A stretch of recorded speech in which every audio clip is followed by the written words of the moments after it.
So I'm just going to talk you through how I have retrofitted Di2 to this 2013 Orbea Orca Gold.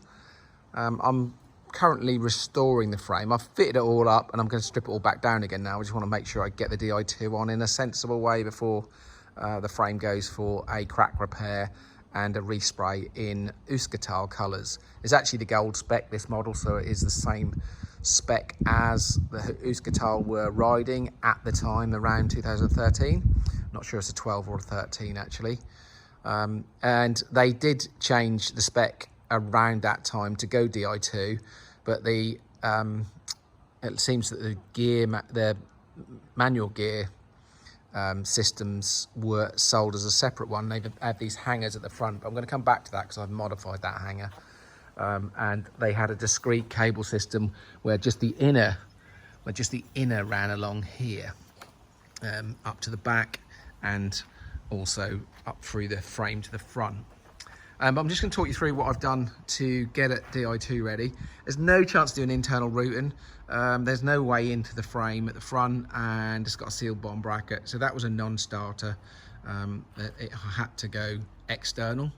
So what I've done first of all, if we start at the back, on the rear hanger here, you can see just there, what I've done is I've took that off, and that used to just be a complete sealed unit. It's not really structural there. The structure's all on the back. It's not really structural there, sorry. The structure's all on the back here. So I've carefully cut this to create a gap where I can put the Di2 cable in, and then once that's nipped onto the frame and tightened up, you can see that no matter I'm pulling that, and that's tight. That's nice and tight at the bottom, although it's a bit loose at the top. I'll probably put some black putty or something in there at the top on when I'm finally making the frame up at the end. So that's that one secured. This next one I'm going to do a little bit more with, I think. At the moment, that again, that is where an inner would have gone through. It would have gone through from there to there. So I've just crisscrossed a tie wrap in there to hold the cable, but I'm not really happy. That's not quite tight enough. I did have it beside it and I put a tie wrap over, but I didn't really want to have a tie wrap around the frame, so I've changed that. What I'm probably going to go do on final build to get rid of that and get this all a bit more flush is go for some sort of chain cover for that section, and then I'm going to get the logos written on the chain cover and make sure it's the same color as frame, which will be, this section will be matte black in the color scheme I'm going for. So matte black chain cover, and then put what will be the Euskaltel logos on that chain cover, and that should hopefully just, even if I get it made myself, that will just hide this cable a bit better. Going down to the junction box underneath, again I've got some little frame mounts that I got from eBay. I haven't put them on yet. They just stick on with double-sided sticky, but I'm going to stick one here, there, to get rid of that tie wrap, so that I can put that cable, get that cable into a tie wrap, into a cable tidy, and I'm going to stick it on with some glue once the frame's done, so that it doesn't come off again. And again, I've run through, and I'll pull the crank off in a second so you can see behind there. I've run two cables up. One goes to the battery and one goes to the front derailleur. But I'll talk about that in a second when I get the crank off, so you can see exactly what's going on there. I fitted this junction box straight to the area where there was two cable guides for the thin cables, for the inners, with the thin outers on that was on there before. I've just had to put a slightly longer screw on so it could reach, but that was pretty standard. And what I've done is I've taken some of them back through the back, just to give us some tightness in the cables as they go up. So that particular one there, that's gone from the front and through the back, is actually the one that goes all the way along the frame sorry, that's the one, sorry, got that wrong. That goes up to the battery, and then actually this one here, I'm mistaken there. This one here is the one that goes all the way to the front of the frame. So I've got that going through there, comes through there, goes through a little nick there. There's a little gap in that fitting there, especially for a cable, and it goes up and then goes to the front. So I'll come back to the front in a moment. I'm just going to slip the crank off. It's only on the retainers on the.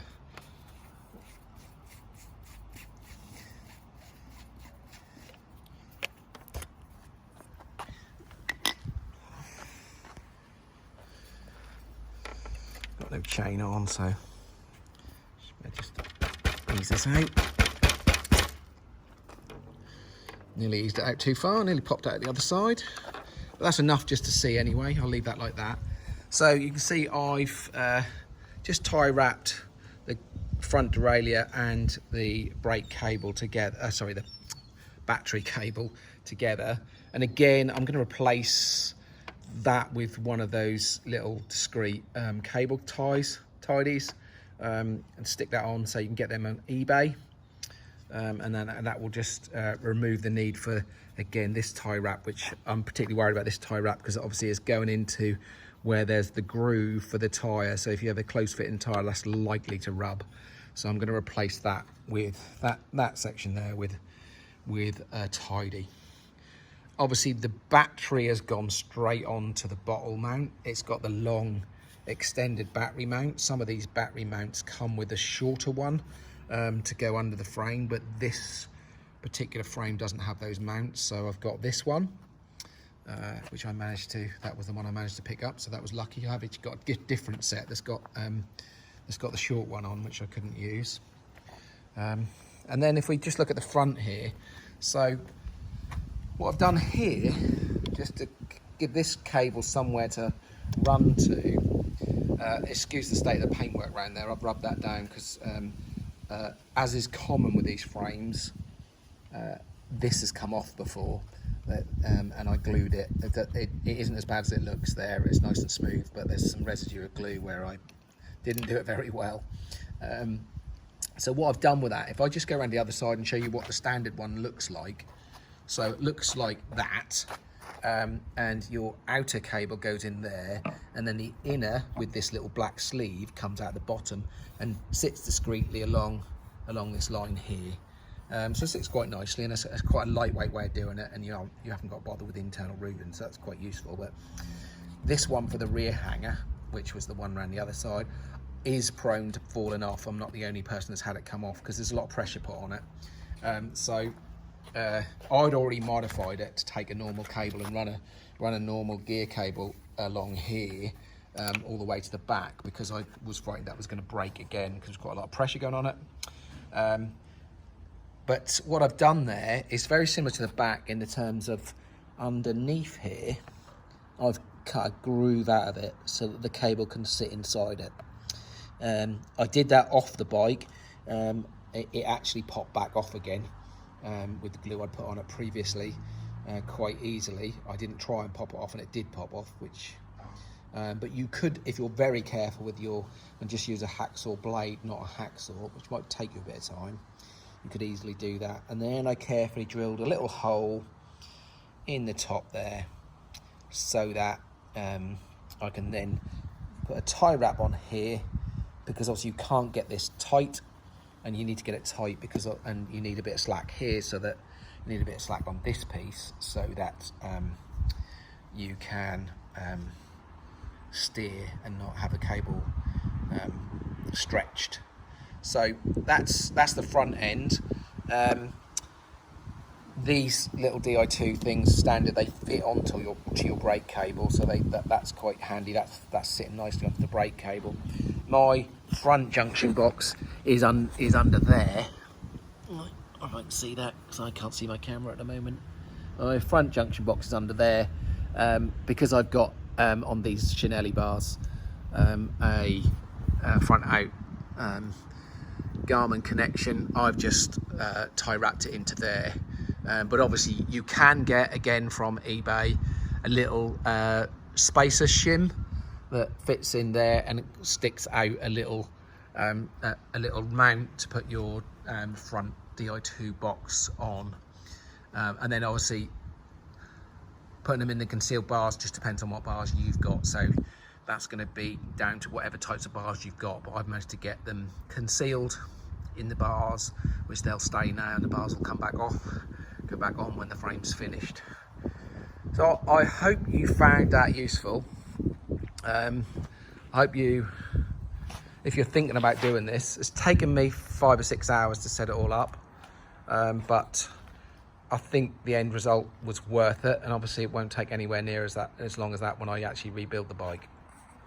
Okay, thank you.